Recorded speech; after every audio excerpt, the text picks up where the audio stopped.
പ്രധാനമന്ത്രിയുടെ വിരുന്നിൽ പങ്കെടുത്തതിൽ വിശദീകരണവുമായി N K Premachandran M P. Parliamentary രംഗത്ത് മികവ് പുലർത്തിയവരാണ് വിരുന്നിൽ പങ്കെടുത്തതെന്ന് എൻ കെ പ്രേമചന്ദ്രൻ പറഞ്ഞു. പ്രേമചന്ദ്രനെ പിന്തുണച്ച് കോൺഗ്രസ് RSP നേതാക്കൾ രംഗത്തെത്തി. പ്രേമചന്ദ്രന്റെ നടപടിയെ കൊല്ലത്ത് തെരഞ്ഞെടുപ്പ് ആയുധമാക്കാനാണ് LDFന്റെ നീക്കം. പ്രധാനമന്ത്രിയുടെ വിരുന്നിൽ പങ്കെടുത്തത് ഇടതുപക്ഷം രാഷ്ട്രീയമായി ഉപയോഗിക്കാൻ തുടങ്ങിയതോടെയാണ് വിശദീകരണവുമായി N K Premachandran M P രംഗത്തു വന്നത്.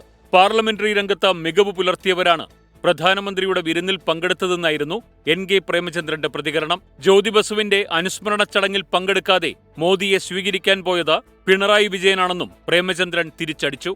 വളരെ വില കുറഞ്ഞ നിലവാരമില്ലാത്ത വിവാദത്തിനാണ് CPM നേതൃത്വം കൊടുക്കുന്നത്. എല്ലാ പാർലമെന്റ് തെരഞ്ഞെടുപ്പ് അടുക്കുമ്പോഴും സമാന സ്വഭാവത്തിലുള്ള ആക്ഷേപങ്ങൾ, ആരോപണങ്ങൾ വിവാദ രൂപത്തിൽ CPM ഉയർത്തിക്കൊണ്ടുവരാറ്. ഇടതുപക്ഷ നീക്കം രാഷ്ട്രീയമെന്നാരോപിച്ച് കോൺഗ്രസും RSPയും പ്രേമചന്ദ്രന് പരിപൂർണ പിന്തുണ പ്രഖ്യാപിച്ച് രംഗത്തു വന്നു. പ്രധാനമന്ത്രിയുടെ വിരുന്നിൽ പോയതിൽ തെറ്റില്ലെന്ന് പറഞ്ഞ പ്രതിപക്ഷ നേതാവ് VD സതീശൻ ഇന്ത്യയിലെ ഏറ്റവും മികച്ച പാർലമെന്റേറിയനാണെന്ന് പ്രേമചന്ദ്രനും കൂട്ടിച്ചേർത്തു.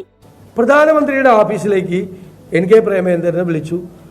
അടിയന്തരമായി ചെല്ലണമെന്ന് ചെന്നു കഴിഞ്ഞപ്പോൾ അവിടെ വേറൊന്നും ഉണ്ടായിരുന്നില്ല. കുറച്ചു പേര് ഒരുമിച്ചിരുന്ന് ഭക്ഷണം കഴിക്കാൻ എന്താ തെറ്റ്?